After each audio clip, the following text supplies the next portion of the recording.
just as much as possible, try to do the right thing. Even if your mind tells you to do the wrong thing, try to do the right thing, you know? And so that's like the number one thing. And then I think after that, I would say whatever those goals and dreams are, just try. That's like really it. In life, there's so much fear and trepidation. And yeah, and I would just say keep going. Because that's the message that I think every generation prior to us has basically sent over the eons. Because guess what? If they stopped trying, we wouldn't be here.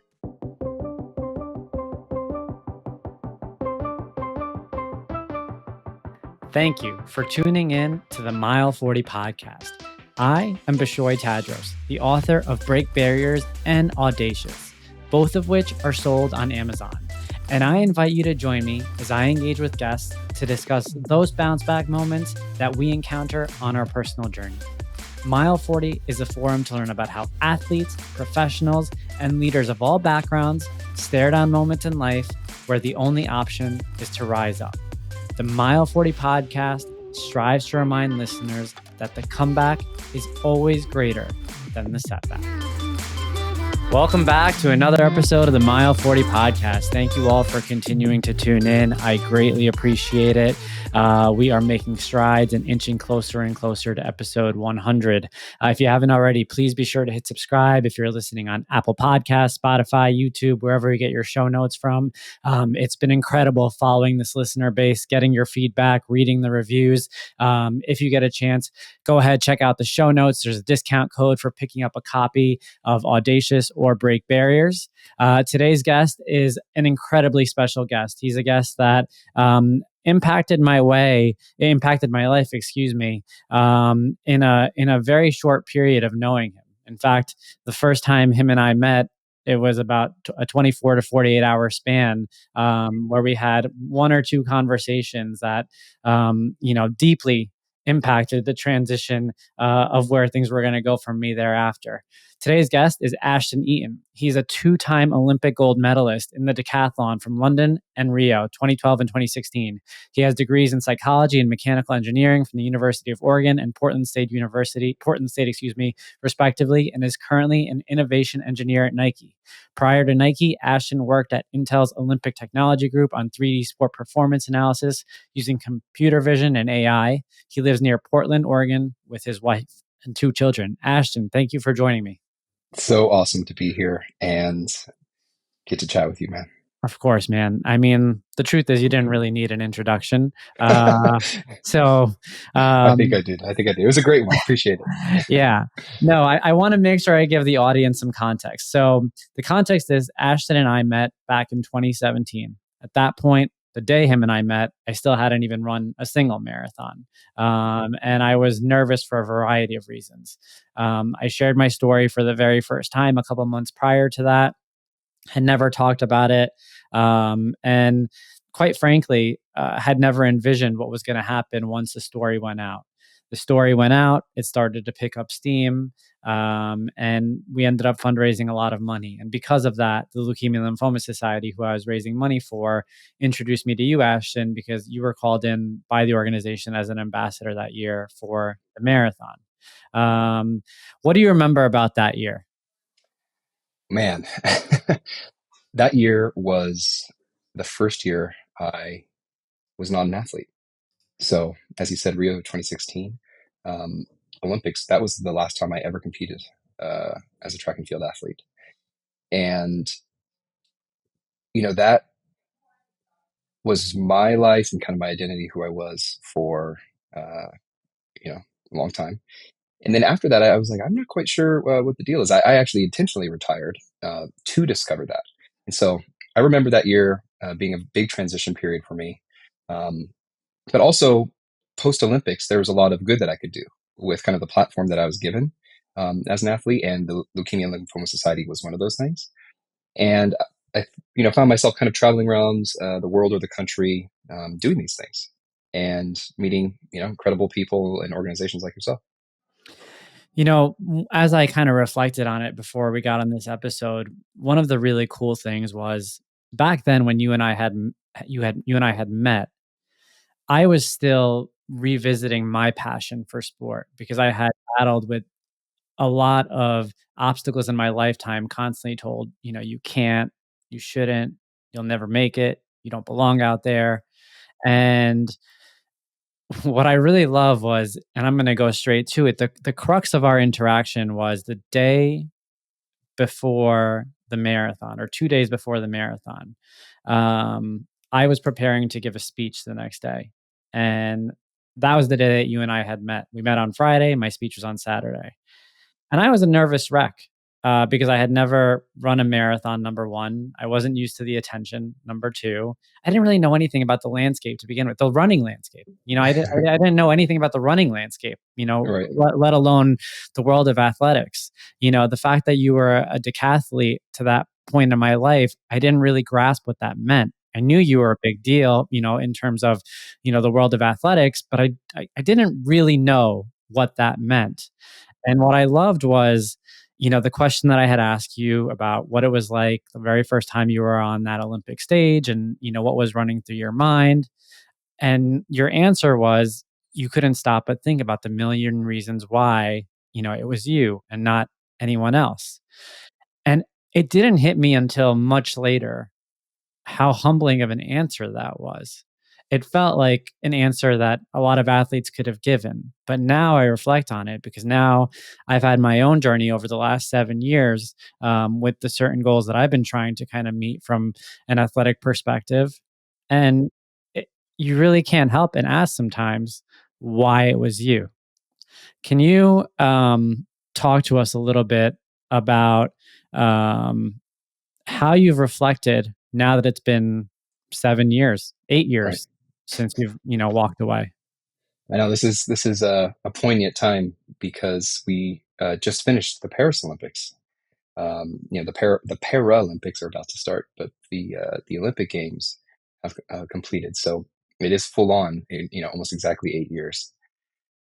What I remember first of all, what I remember about that time meeting you was your curiosity and your question asking and your, I think, just kind of genuine desire to learn in order to better yourself, improve yourself.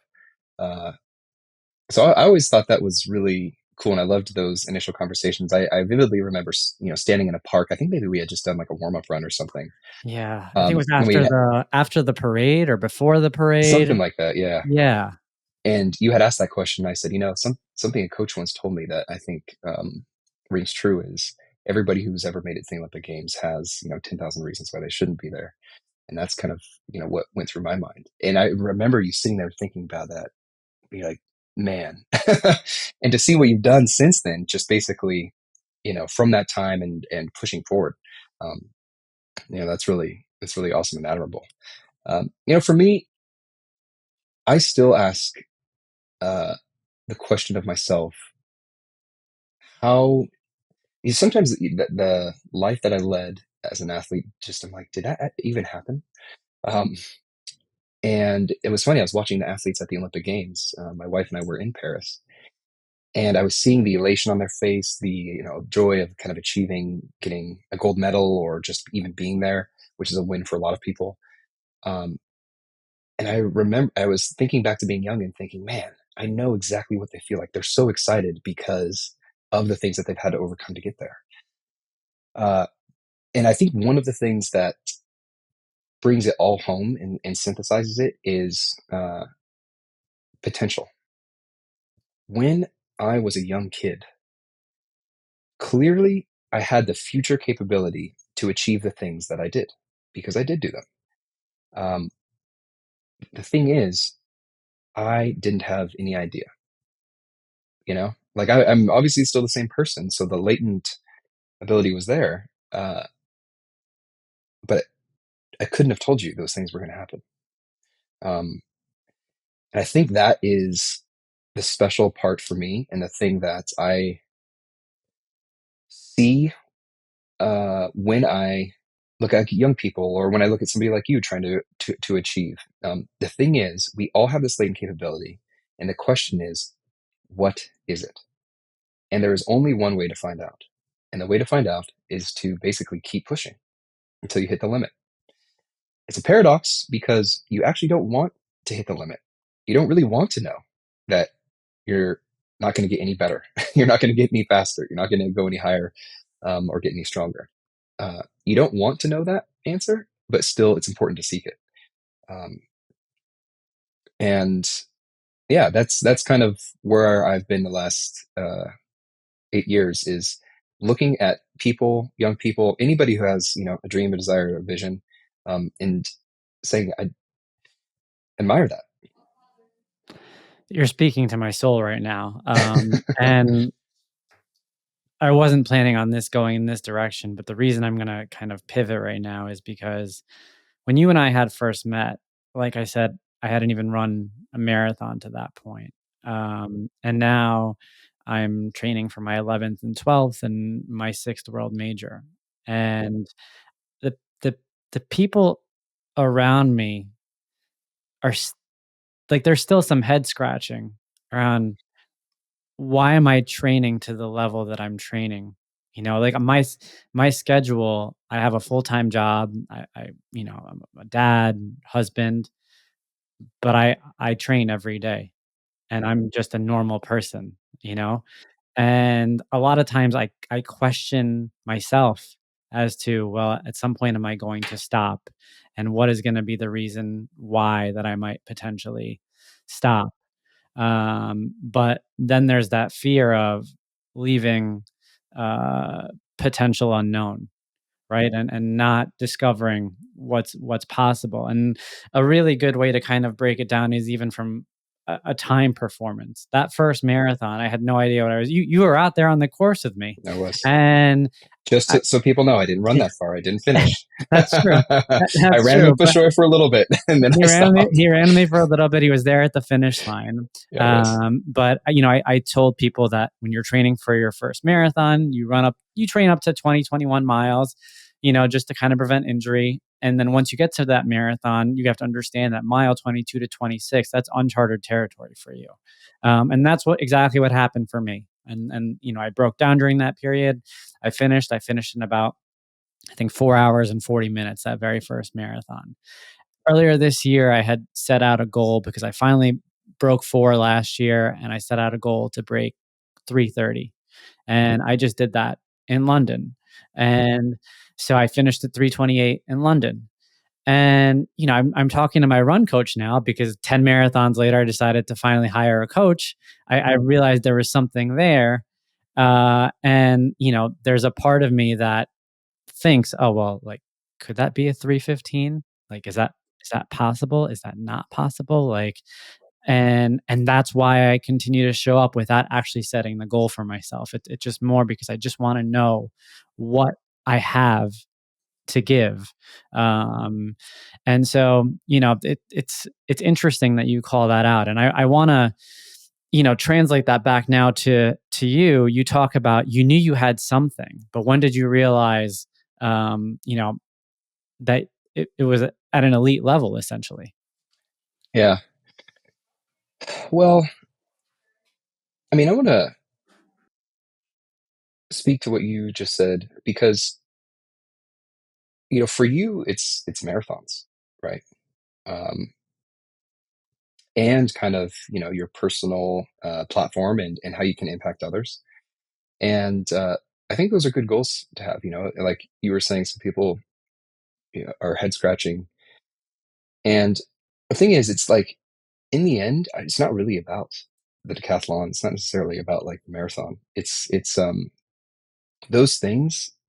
It's about actually learning about yourself, inspiring others to set some kind of goal and achieve some kind of limit or pursuit. And what you learn from trying to do those things actually translates to so many other parts of your life. Like all the lessons I learned trying to advance myself in decathlon, um, I take to other areas that are uh, equally as important, like yeah, or more important, like my kids, my family. It's like every time I'm in a hard spot, I think, man, what was the hardest decathlon thing I've ever done? It's like, this is not necessarily that hard of that. Like, how did I get over that? sometimes with, being a father, you lose your patience with toddlers. And it's like, I remember losing my patience in decathlon, but my throws or my technique never got better until I actually took a step back, became patient, understood and so all that stuff, I think, it's not just about, the marathon. It's about pushing yourself, and it translates. Um, and then there's also wonderful other byproducts like being fit, being healthy. Um, so I think that's good. But as far as your question, I I probably didn't realize I was at elite level until I was 20 years old. And the reason is because I was in college. I had just kind of started doing the decathlon as a collegiate athlete. I was a sophomore, and it was the year 2008. And there was the Olympic trials for the Beijing Olympics at the University of Oregon, where I was a student athlete. And I made it to those Olympic trials, and I got fifth. And they take the top five, or excuse me, the top three, of course, to the Olympics. And so I'm sitting here as a 20-year-old sophomore thinking, man, I'm 2 spots away from being an Olympian. That's when it kind of dawned on me. I might have something here where, like, in the next 4 years, I could go and be an Olympian. Um, and so, that was really the time when I shifted, I think, my understanding or my focus, because I was like a student athlete in college, trying to get better, but not really knowing what the future held. And at that point, the objective became very clear to me, and I think just my focus and my obsession became this sport thing. And it's not like I wasn't focused before, but I think the objective was more obvious. Who was around you at that time that helped position you or Yeah. really help shape your mindset? It's funny because before I was talking about potential and seeing it in young people, and how I've done that, or started to think that way more now. Because it's funny because my every single coach I've ever had since I've been young, I think, has been the person that has said, "We think you can do something that you don't think you can do." Um, and my mom and my family too, and so they have been the ones that have, I think, expanded my view of myself. Given that self confidence. So at the time, my high school track coaches, they were the ones who introduced me to the decathlon, and they even said, "We think you can be a Division 1 athlete." When I was in high school, I was like, "Really?" Because I wasn't, like, not that great. Like, "No, we think you can do it." And then my college coach at the time in 2008, they were the ones that were saying, "I think you can be one of the best in America." Um, and I remember talking to my mom about it, and she's like, "Listen, I don't think these people would say these things if they didn't believe they were true. You so maybe you should believe in what they're saying." It's like, okay, uh, yeah. And so those were the folks, my family and my coaches, who were the ones that were really, and my teammates too. We all kind of commiserated in the hard parts of training. And it's not like we all were like, "Hey, we're going to try to be Olympians," but it was just like, we are going to work as hard as we possibly can to be the best we can possibly be. Everybody had the same goal. You know what I mean? We all had different outcomes, but we all had the same goal. And so, yeah, that was the group. What were you like socially back then? I think back then I was the same as I was today. I wasn't necessarily the popular guy. I wasn't the. I mean, for me personally, I just had a small circle of close friends, and I make friends easily, but for some reason or another, just the friends that I had were the ones that I kept, and a lot of them were my buddies from, like, middle school. Really, the ones that were, my core group and still are. Um, and so, the track team itself in college is a little bit like its own fraternity sorority. So you have a core group of, shared mindset, shared goals, shared experiences. So that was really good. Um, and that was my group. But again, it was more. I liked uh, spending time with people who had the same kind of motivations and the same ethics, I would say, and principles. Um, that said, I did grow up as an only child, and I liked spending time by myself. Some people recharge in a group. For me, I recharge when I'm on my own. I'm the same way. I wasn't an only child, but I'm the same way. I recharge on Yeah, my own. yeah, yeah. Um, no, that's awesome because you're definitely you've always struck me as being grounded, Hmm, but I didn't know you back then. And if I had to sure, presume, you know, that's when you were at the top of your game, or that's when you were right, probably getting the most attention. sure. And so Yeah, college was basically a trial by fire that I think helped prepare me to be a really good professional athlete in all of the senses. The training was extremely intense. Um, the level in the NCAA for track and field was the highest it could be. Some NCAA athletes went to the Olympic Games. Um, and then there was also the media. I happened to be at the University of Oregon, which is the birthplace of Nike and Tracktown USA and all these things. Um, and so track and field was like being, equivalent to being a college football player there, as far as attention was concerned. Um, but I also had my family around me who helped me remember where I came from, which was a small town in Central Oregon. And I've always been, I think, the kind of person who really appreciated and thought fondly of my childhood, but it also remembered, like, yes, we were poor, and yes, it was, um, probably not. It's like you wouldn't write the story that way necessarily, but I loved my life when I was a kid, and I always, I guess, tried to represent the people and the places that made me well. If that makes sense. that's beautifully said. How did you handle disappointment back then? You're in a sport that, brings about Yeah. lots of disappointment. Yeah. There's really no way to sugarcoat it. How did you handle Yeah.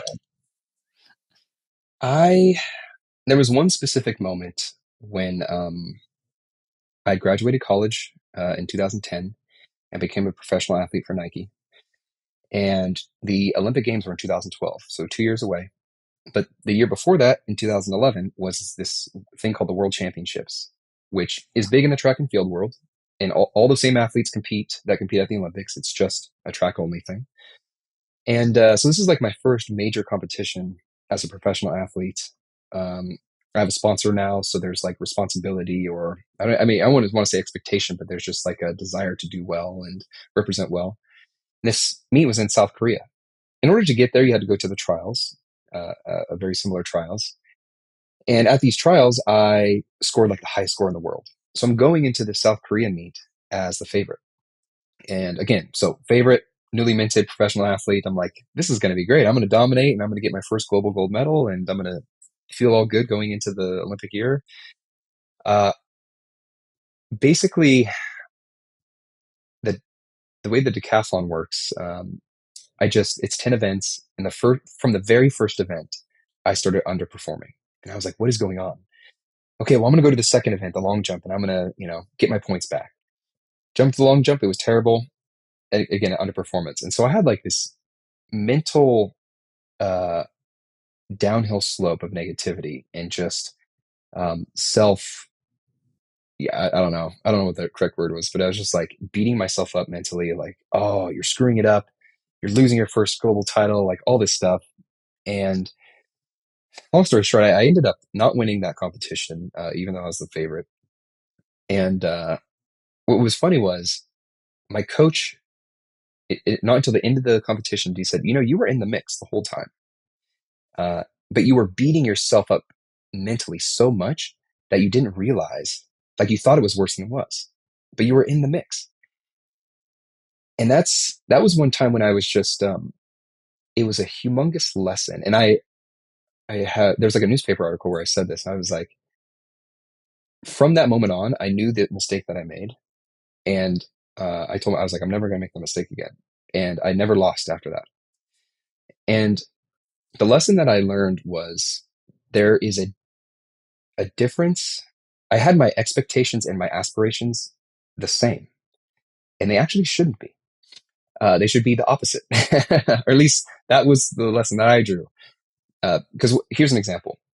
I wanted to jump as far as I ever had in the long jump. That was my aspiration. Let's say it's like 8 meters, 26 feet or something. Uh, but my expectation was also the same. The reality that happens in reality is you hardly ever meet expectation. In fact, things go wrong way more often than they go right, which is what that meet showed me. And so I was like, you know what? What I should do is expect everything to go terrible and prepare for that and aspire to do good. Like everybody aspires to do their best, obviously. That's like the easy part. The hard part is how do you deal with it when you don't? So I went back to training for 2012, and I put myself in every difficult situation in training that I might face in competition. Um, and I never lost after that. So at that point, it sounds like the pivot in mindset was also, I'm going to control the controllables Yes. and I'm going to let the rest be. Yep. Right. And Yep. if you show up on game day, race day with that mindset, Right. that's probably the best you can do to position yourself for success. Exactly. Yep. A very tactical example is like, hey, throwing the discus in the rain is super challenging. Uh, if I can control how I respond to that scenario. And it might rain in London, it might rain in Rio. We should practice throwing discus in the rain. And because I did that, I had the tools necessary to deal with that situation. So I think I had more control over my response. Um, to your point, to controllables. And the big lesson that it also taught me, and I think this is kind of the every athlete has 1,000 reasons why they shouldn't be at the games, is that struggle causes growth, and vice versa. Growth is a struggle. Um, and so what I did is I put myself in all of the positions to struggle, and I think I was able to grow very quickly from having to deal with those in training, and then take that to competition. This is more of a fun question, but was there an Olympian that you looked up to or that, you idolized for whatever reason at a younger? They're not necessarily. So the person who I would say inspired me to even see the Olympics as like a cool thing, like was Michael Yeah. Johnson and the gold spikes. I Yep. mean, Yeah. that gold spike moment, I don't know what it's till this day. I don't know what it was. Was it the gold spikes? Was it the world record? Was it a combination? Um, because back then the media was so different, and it's not like we got to hear a lot of Michael Johnson. I just literally saw him run.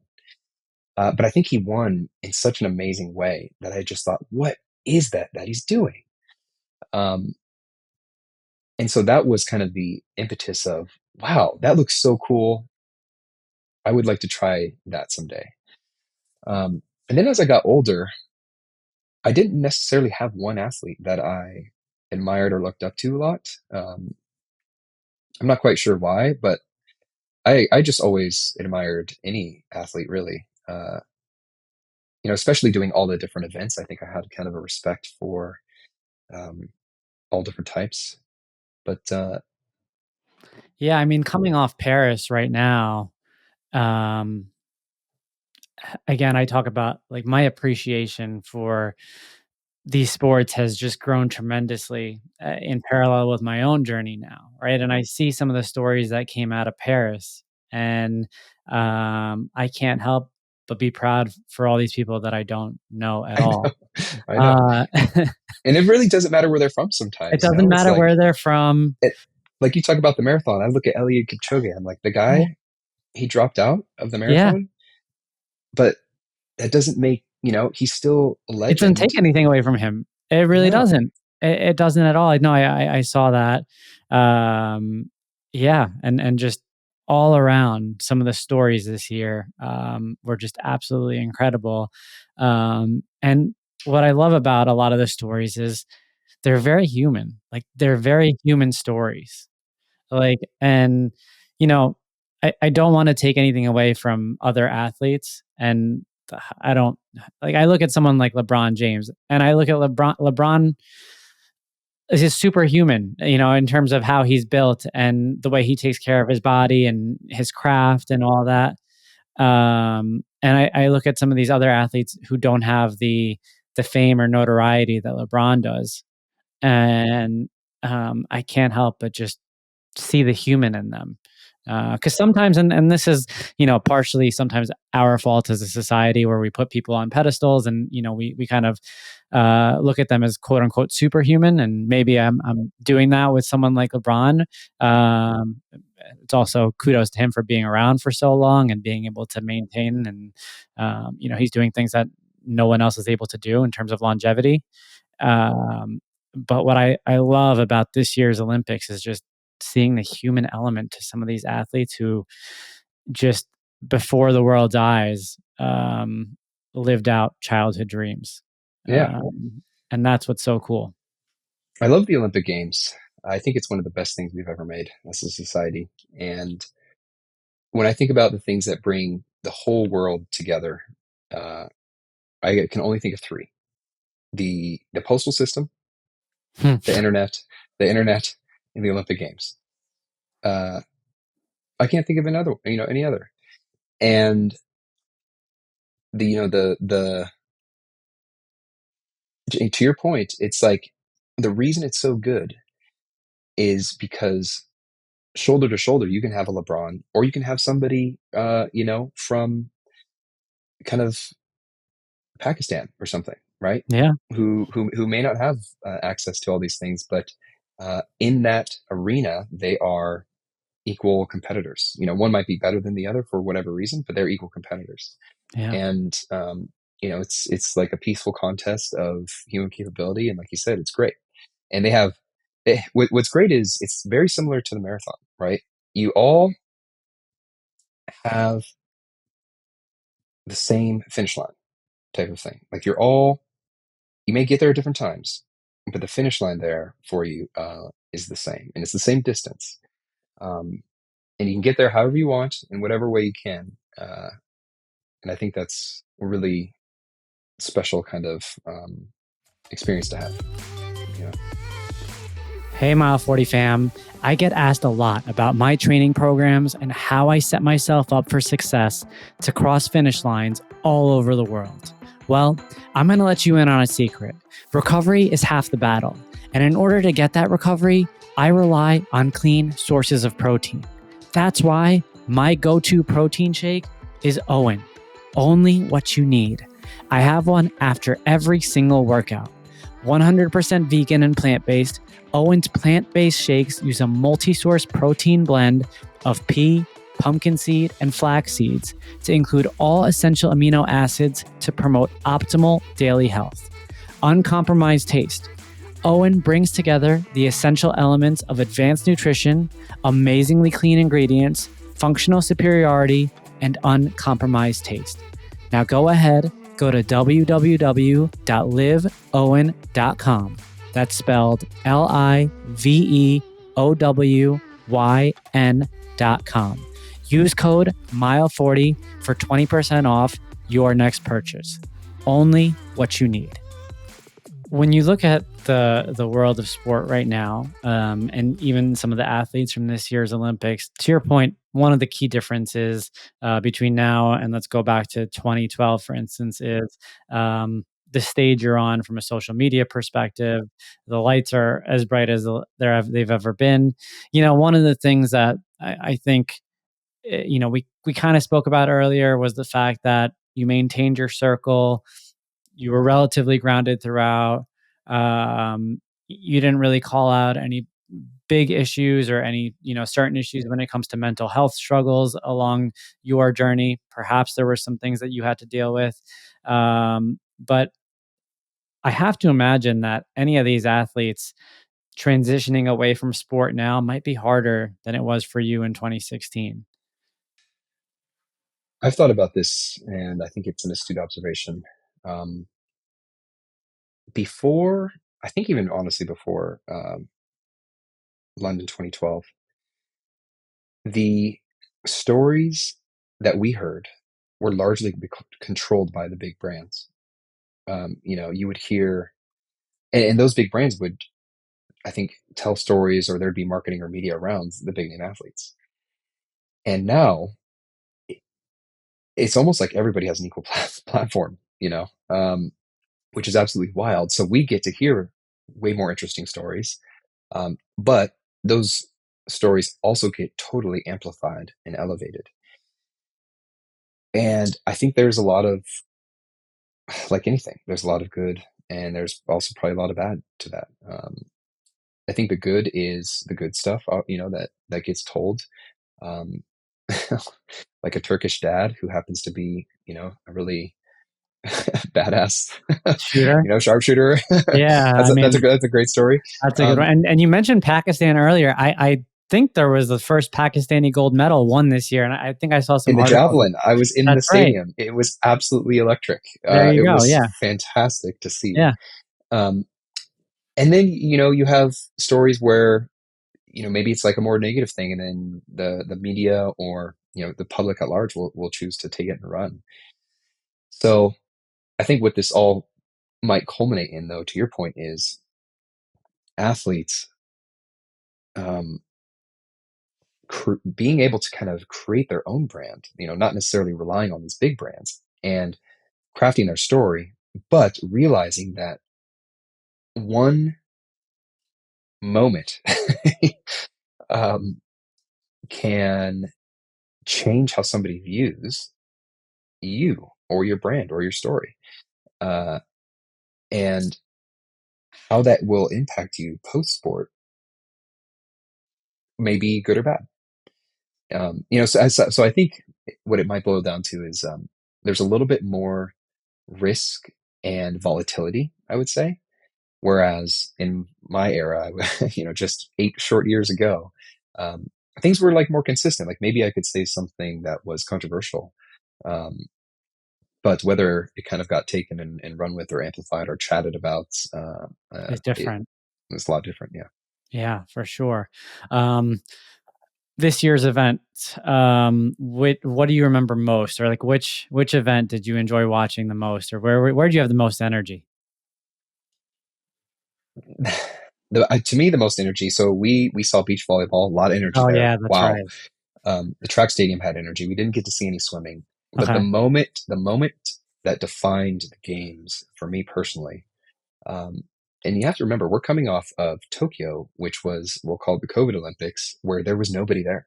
So first time everybody's kind of back in the stadium in a long time. We're in the track and field stadium.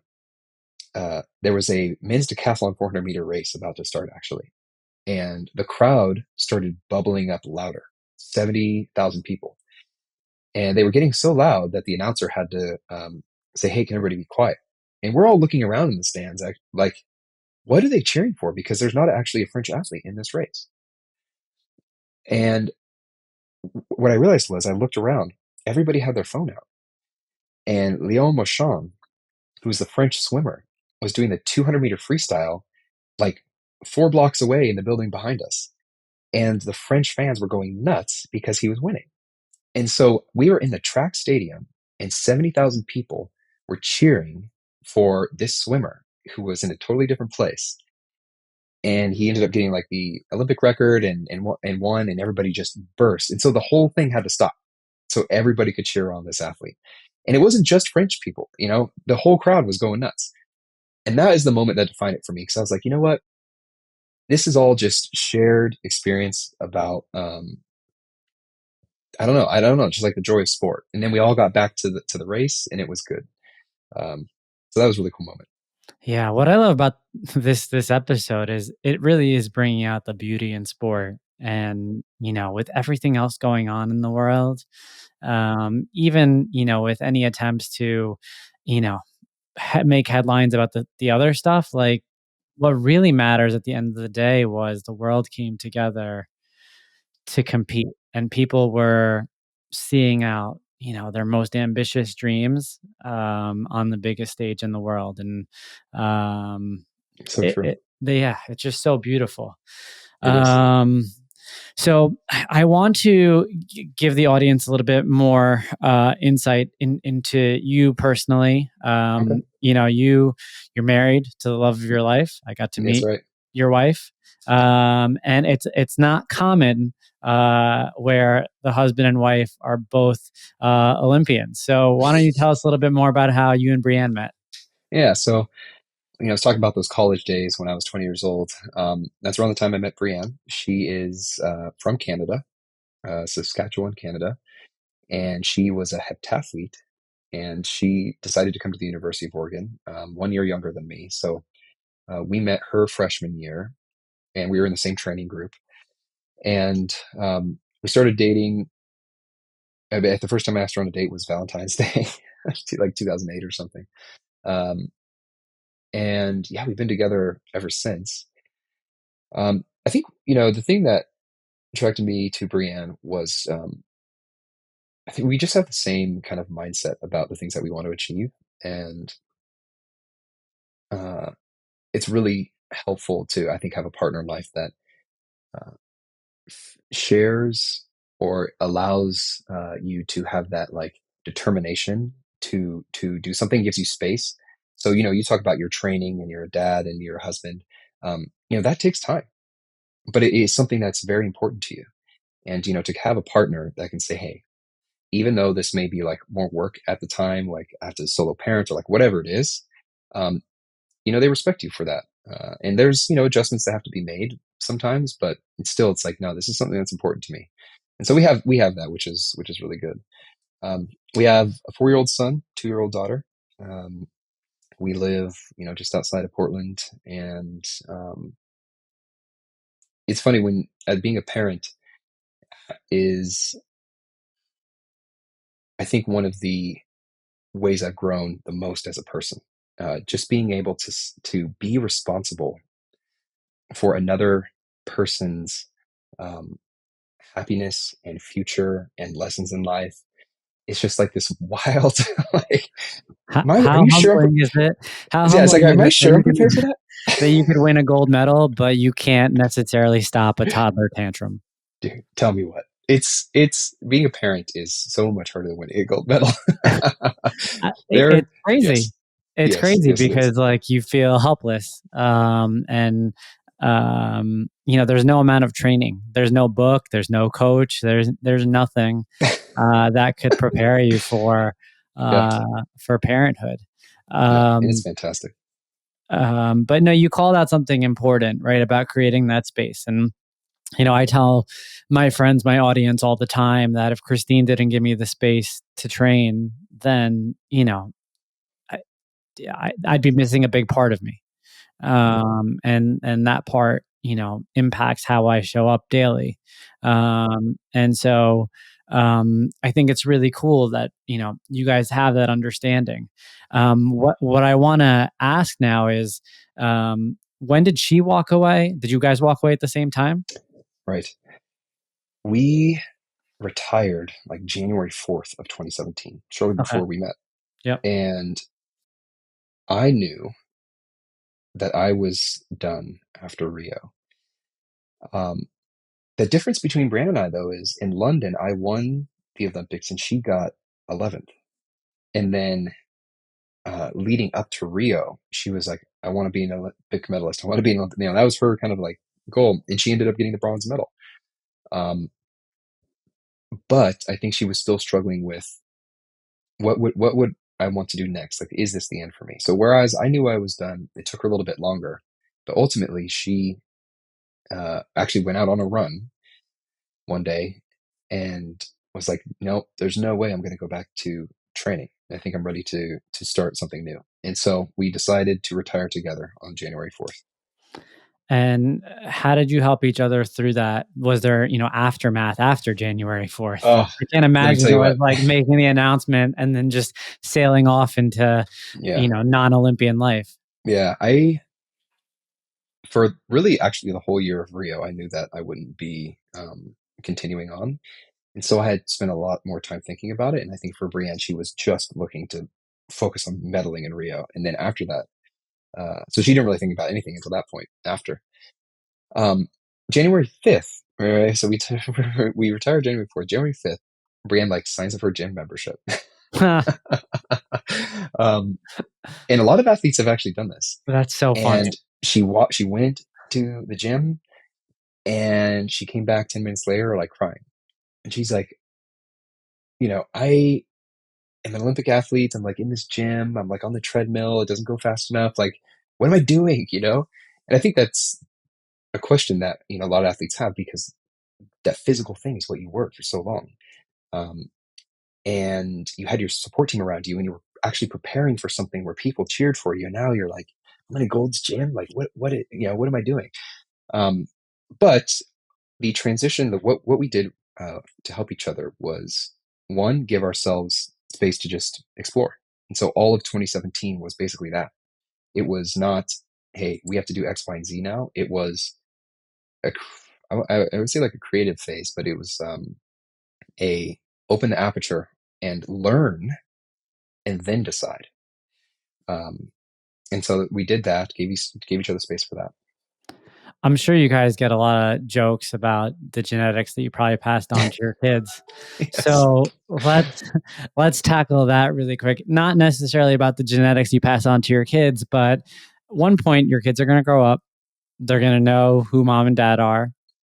There's a lot to be proud of there.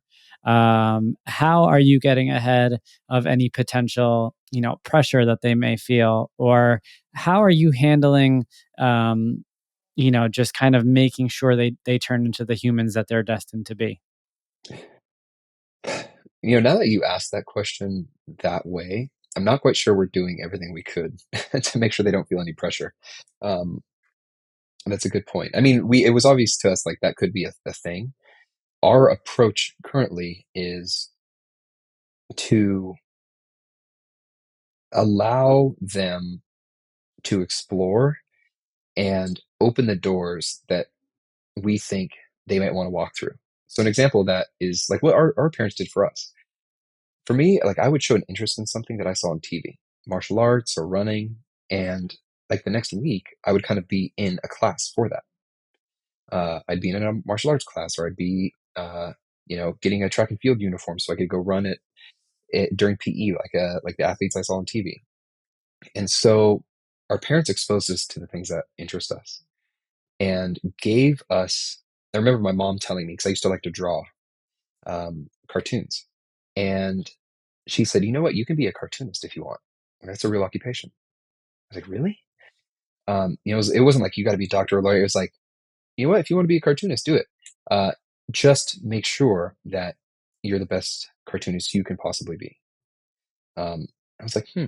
And so that's the kind of, I think, attitude we try to have with our kids. Is, my son does like to draw. My son loves music. Uh, and so we kind of expose him to those things. Our daughter's 2. It's a little harder to know Yeah, what it's she likes younger. right now, So but um, the thing that is interesting is they are by default exposed to track and field more. Like we yeah, just took them to the Paris Olympics and spent a lot of time at the track. So yeah, it is going to be hard, Bishoy, to try to be, non-biased here. yeah. Of course, of course. No, I hear that. Well, now I got to ask you, what was it like traveling with a 4-year-old and 2-year-old to the Olympics? Bananas. Do not recommend. Yeah, No, no. It was, we are, we knew it was going to be tough. Just, 4 and 2 traveling in on the plane and then being in a foreign country and doing the strollers and that. Um, but in the end, it was worth it. Like I think, are about giving our kids moments and experiences in life. And whether they remember every single detail or not is not important to us. It's that they know that we tried. Um, and we tried because we loved them, and we tried because we wanted to show them that the world is incredibly awesome and big and cool. And it's not just, our little part of Oregon. Yeah, there's so much more there. So um, we've tried to make a commitment to go to every Olympics with them. Thank goodness the next one's in LA. well, it's a little easier down the West Coast. Yeah, exactly. No, that's awesome. I think about it, and it's really easy to ask you the question, what have you learned about yourself most over the last 8 years? But it's quite obvious, you've learned probably the most through fatherhood. Fatherhood has probably shown you, a new side of yourself. Probably as not just a father, but as a husband, as a partner as well. Because I've experienced it, and it's really really cool because I do think that a lot of times people think that someone who's achieved success to the level that you has probably cruises through the normal everyday things like fatherhood. No cruise. Uh, and there's no cruise. And so it's really, really cool to hear you say that. Appreciate it. As we wrap things up here, I want to go back to where this all started, right? There's a thousand reasons why you shouldn't have been on that stage. And, you think about it from the context of fatherhood now, your kids are going to have goals, whatever they may be. And you think about some of the virtues that you want to instill in them, whether through your own learned lessons as an athlete, or through your life. Um, what would you say are the primary values and virtues that you really hope your children adopt in whatever it is that they're in pursuit of? I would say my number one is uh, what I would define as character. It's like just as much as possible, try to do the right thing. Even if your mind tells you to do the wrong thing, try to do the right thing. You know, um, and so that's like the number one thing for me. I would be so proud, regardless of outcomes. Uh, if they were just good folks who try to do the right thing more often than not. And then I think after that, I would say the next one is whatever those goals and dreams are, um, just try. That's like really it.